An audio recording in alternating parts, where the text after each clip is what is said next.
पीके का राघोगढ़ से ऐलान जंग, तेजस्वी के गढ़ में प्रशांत किशोर।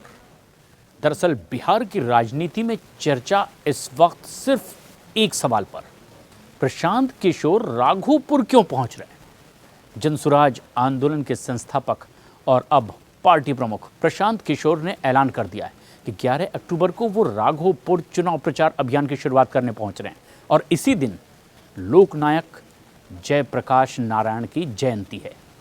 प्रशांत किशोर ने कहा है कि वो राघोपुर की जनता से बात करेंगे और उनके बाद जैसा जनता चाहेगी वैसा ही वो आगे करेंगे। दरअसल राघोपुर सीट विपक्ष के चेहरे तेजस्वी यादव का पारिवारिक गढ़ है, जहां उन्होंने 2020 विधानसभा चुनाव में 48,000 से ज़्यादा वोटों से जीत हासिल की थी। और ऐसे में इस दौरे ने अब सियासी गलियारों में हलचल और तेज कर दी है कि आखिर तेजस्वी के गढ़ में अब पीके क्यों पहुंच रहे हैं और वहां से ऐलाने जंग तेजस्वी के खिलाफ। तो सवाल ये कि क्या पीके खुद मैदान में उतरने वाले हैं या फिर ये एक रणनीतिक बड़ी चाल है, क्योंकि प्रशांत किशोर ने न्यूज़ 18 से खास बातचीत में कहा कि मैं बिहार बदलने के संकल्प के साथ निकला था और उसी का पालन भी करने जा रहा हूं। हमारी उम्मीदवारी सूची को बिहार के लोग देख रहे हैं और खुद वो तय करेंगे कि बदलाव की शुरुआत आखिर कहां से हो रही है।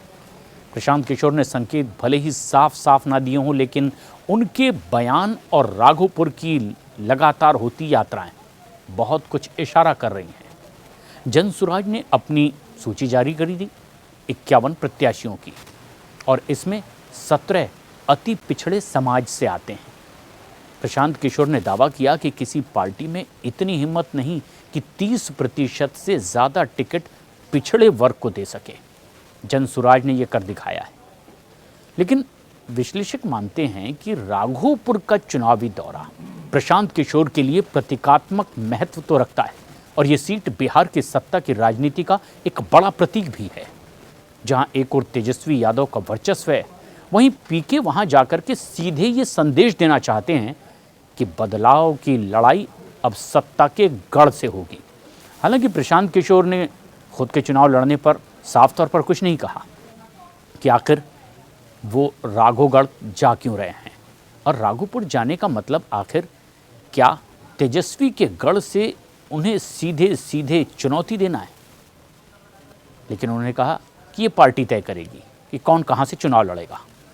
इस बयान के बाद भी राजनीतिक हलकों में अटकलें लगातार जारी है कि अगर जनसुराज की रणनीति में राघोपुर को केंद्र बिंदु बनाया गया तो ये कदम केवल संगठन विस्तार के लिए नहीं बल्कि तेजस्वी को सीधे चुनौती देने का संकेत है।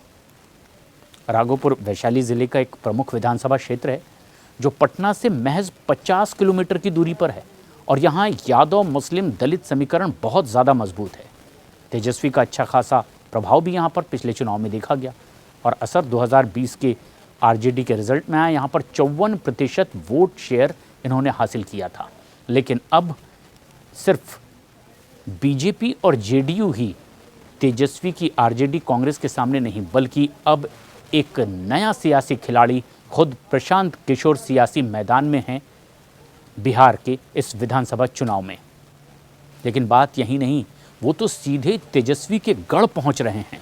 तो क्या अब तेजस्वी के खिलाफ ऐलाने जंग सीधे उनके विधानसभा क्षेत्र में ये प्रशांत किशोर का है? आपकी क्या है राय? हमें कमेंट्स करके ज़रूर बताएं।